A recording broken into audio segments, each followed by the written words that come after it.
Some say that the cure to insomnia is reading the long list of rules found in the Hebrew Bible, particularly the books of Leviticus, Numbers, Deuteronomy, pages and pages of thou shalts and thou shalts not. But I've tried it, and it's not true. I mean, sure, the laws about how to approach the temple with your animal sacrifices have little resonance for us today and might start to get the eyelids drooping, but just when you feel the heavy weight of sleep slipping into your veins, you are jolted awake by the likes of Deuteronomy 25, 11, 12, which says, and I quote, "If two men are engaged in fisticuffs, their wives cannot come to the rescue by grabbing and twisting the other man's private parts." Wait. What? And if she does, cut off her hand, show no pity. Genesis 9:30 tells us that we should not rip the limb off of a live animal and eat it. Did we really need a law for that? And this is what keeps me up at night. And it seems that there were enough overprotective wives out there putting the future of the species at risk that God felt the need to say something. And apparently, reaching out for a slab of goat as the herd ran by was a thing that needed to be stopped in writing. Now, lest we be accused of having a log in our own eye as we point to the Israelites' splinters, I should point out that we have some pretty strange laws on our own Canadian books. The Criminal Code of Canada has a section specifically dealing with the theft of oysters. Stop stealing the oysters, people. And you want to be careful when you visit Ontario, because the law says that if you can't pay your hotel bill, they can sell your horse. And what I really want to know is, did someone actually scare the Queen? Or did we just put that rule in place because we know how great the temptation would be?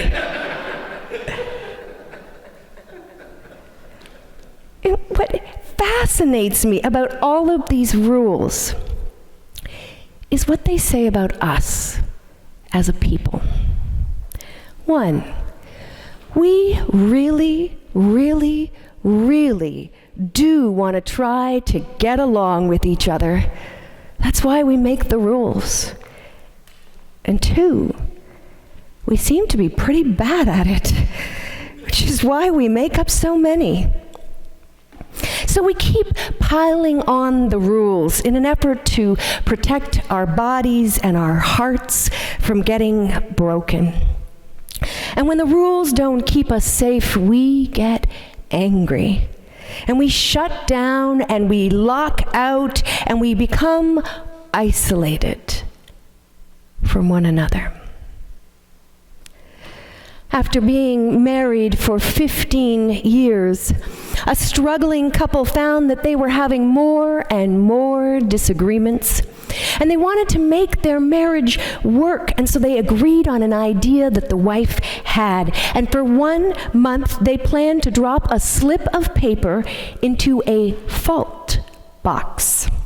And the box would provide a place to let the other one know about the daily irritations, with the hopes that changes could be made. And the wife was diligent about her efforts and her approach, leaving the jelly top off the jar, wet towels on the shower floor, Dirty socks, not in the hamper. Just kidding. And on it went until the end of the month. And after dinner, at the end of the month, they exchanged boxes. And the husband reflected on what he had done wrong. And then the wife opened up her box and began reading. And they were all the same. The message on each slip was, I love you. Sometimes we need to be reminded that we are more than just the worst thing we ever did. Jesus looks out from the cross at a sea of people who have broken his body and his heart and says, Father, forgive them. Forgive them. He utters words of freedom for himself and for those who have wronged him. Behold, the gates of mercy in arbitrary space, and none of us is deserving the cruelty or the grace. Dr. Alex Lickerman says forgiveness involves recognizing that the person who harmed us is more than just the person who harmed us. He or she is, in fact, whether we want to acknowledge it or not, fully fledged human being whose full dimension isn't defined by the foolish decision to harm us in some way, as much as we may wish it was. And at the core, forgiveness is the acknowledgement that a person who's harmed us has the capacity to do good. It isn't about forgetting or even letting that person back into your life, but it's about freeing yourself from the anger and offering freedom to the one who did you wrong. We have a tendency to think that building walls out of bricks and rules will keep us strong. And Desmond Tutu says, those who say forgiving is a sign of weakness haven't tried it. And that's where membership in a community comes in. In the United Church's 2006 Statement of Faith, we sing of a church seeking to continue the story of Jesus by embodying Christ's forgiving presence in the world, called together by Christ as a community of broken but hopeful believers, striving to be faithful servants of God in our time, in our place. And we don't always live up to that vision. That's what forgiveness and grace is about. We practice here at church and at home, seeing past the faults to the whole person behind them. And when the noise and the chaos clatters around in our own heads, and we are certain that we are failing at this thing called life, our community is there to help still the mind so we can see ourselves more clearly. Just last week, an Iranian-born Canadian by the name of Selma was riding the subway here in Toronto.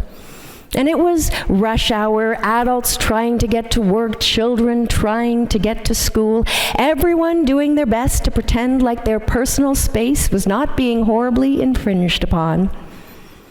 When suddenly a Latino man entered the train. And at first glance, he may have appeared to have a mental illness, for he sat down in an empty seat and he began to moan, and the long hair spilled between his fingers as he held his head and moaned. And at first, everyone politely ignored him. But after a moment or two, the man sitting next to him said in a very heavy Russian accent, "Are you okay?" And the Latino man confessed that he was in terrible pain. He had a bad headache and he was running late for a job interview. And Selma, the Iranian, reached into her pocket and she pulled out a bottle of Advil and she said, "Here, take a couple of these." And he said, "Thank you, I'll take them when I get there because I don't have any water." And kitty corner to them was a woman dressed in a hijab, and she reached into her child's knapsack and she pulled out a juice box. "You can take your pills with this." And the man smiled and he took his pills. This was the first interview he'd had in ages, he told them. He'd been unemployed for 12 years. He was late and he was terrified. And he moaned over his failure. But the man with the Russian accent said, "You'll be great." And soon others in the subway car began offering their best interview advice and their pep talks. Someone suggested that he tie back his hair, and a Chinese teenager pulled out an elastic band and gave it to him. And when it was time for the man to get out at his stop and go to the job interview, he was standing a little more taller, a little more certain. And as the doors closed and the train moved on, the Russian man smiled at his friends and said, "How Canadian of us."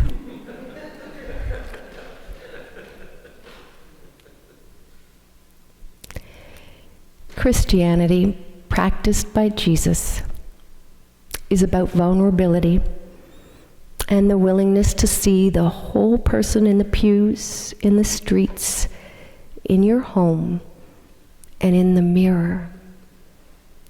So that when we fall down, when we break the rules, when we cause ourselves pain or others, there is the possibility of coming back together as spouses, as friends, as family, as community members, through the practice of forgiveness. Amen.